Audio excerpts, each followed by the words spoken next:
Welcome to the Guangzhou branch of the National Archives.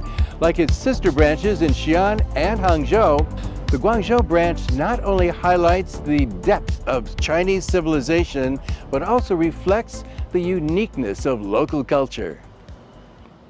As you step into the Guangzhou branch of China's National Archives, you'll be amazed by the lush greenery and clear waters typical of southern China, perfectly integrated into the magnificent buildings. The Guangzhou branch of China National Archives of Publications and Culture opened in July 2022, its launch coinciding with the Beijing headquarters and the Xi'an and Hangzhou branches. The China National Archives are a national database of bibliology resources, or as they are often called, the seed gene banks of Chinese culture. 当时我们这个馆的定位呢，就是16个字吧，就是中华典藏，那个岭南山水，时代新意，文明灯塔，所以这是一组融于岭南山水的那个文化殿堂。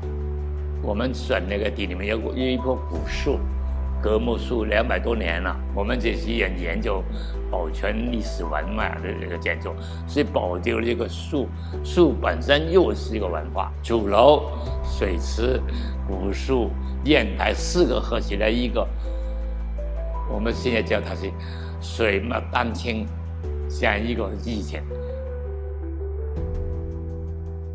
版本是指古今中外具有中华文明印记的各类载体，是记录历史、见证文明传承发展的金种子。国家版本馆不仅是中华文化的收藏室，也是中华文化的博物馆，更是中华文化的百科全书。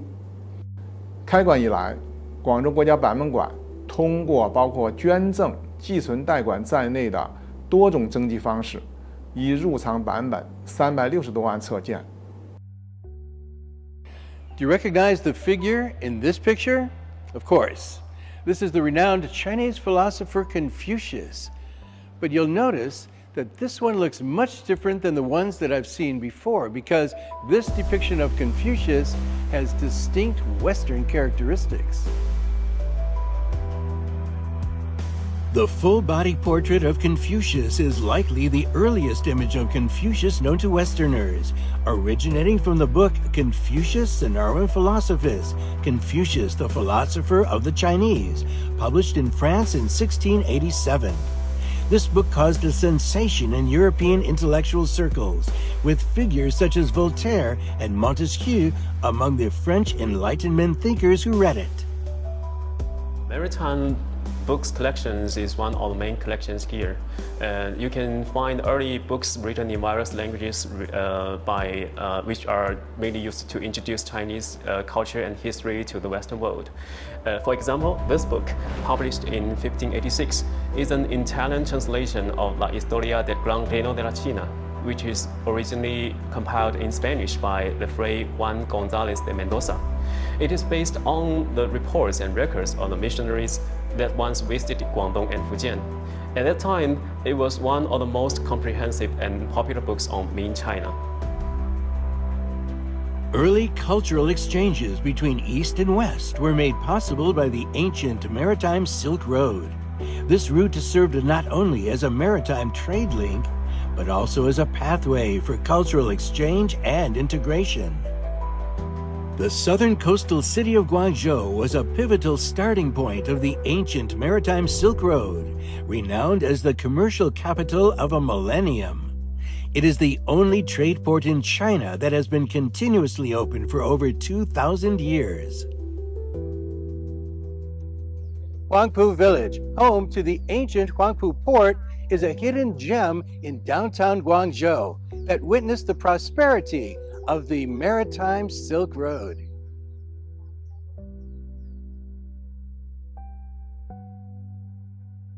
During the Ming and Qing dynasties, Huangpu evolved into a bustling foreign trade port. Today, the rich heritage of this site has made it a leading tourist destination. The Maritime Silk Road not only facilitated economic and cultural exchanges, but also accelerated the movement of people. From the late 19th to the early 20th century, a significant number of people from China's southern coastal regions migrated to Southeast Asia, driven either by necessity or the hope of better opportunities. In this exhibit are letters written by overseas Chinese to their families back in China. Each one a precious memory. Chaopi refers to remittances and letters sent home by overseas Chinese through non-governmental channels, financial institutions, and postal services. Etched in these letters are the sorrows and joys of countless families, making these precious documents unique records of the challenging and often tumultuous history of earlier generations of overseas Chinese.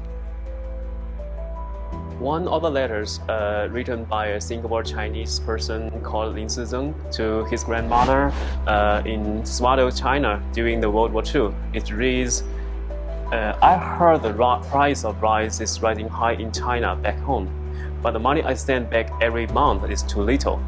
I wonder how long it takes me to make a fortune and send more money back home, and it frustrates me. If I could earn more, I will definitely send back more to make up for my pities. The Qilo, or arcade buildings, also carry the memories of early Chinese overseas. Arcades are a unique Nanyang-style architecture typically found in China's coastal regions, such as Guangdong and Fujian. They were mostly built by overseas Chinese returning home from Southeast Asia. From the choppy letters to the rows of arcades, we can see the force of Chinese culture. No matter how far they might travel or how long they've been away, they always hold the homeland deep in their hearts.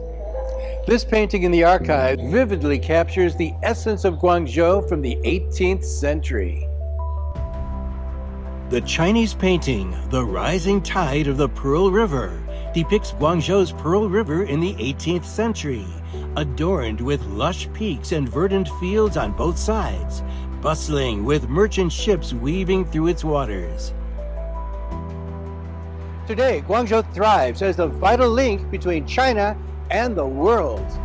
As a pioneer of reform and opening up, it drives the dynamic growth of the Guangdong, Hong Kong, Macau Greater Bay Area, serving as its vibrant core engine.